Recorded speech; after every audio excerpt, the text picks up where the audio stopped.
business is definitely business. But just listen a minute. You don't understand this.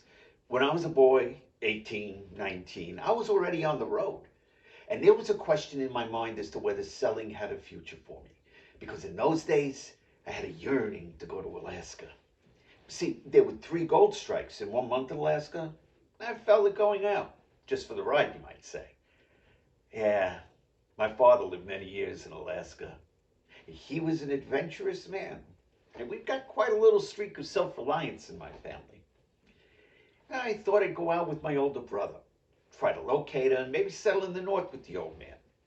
And I almost decided to go when I met a salesman in the Parker House. His name was Dave Singelman, and he had drummed merchandise in 31 states. And old Dave, he'd go up to his room, you understand? Put on his green velvet slippers. I'll never forget. And he'd pick up his phone, and he'd call his buyers, and without ever leaving his room, at the age of 84, he made his living. And when I saw that, I realized that selling was the greatest career a man could ever want.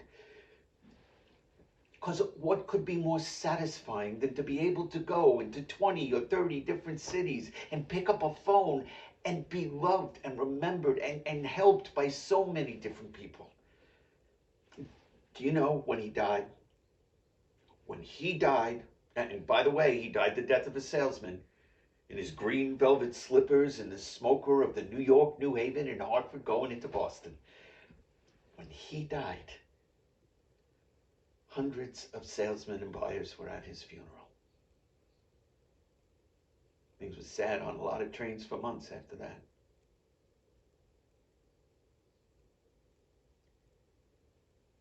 Back then, there was personality to it, Howard.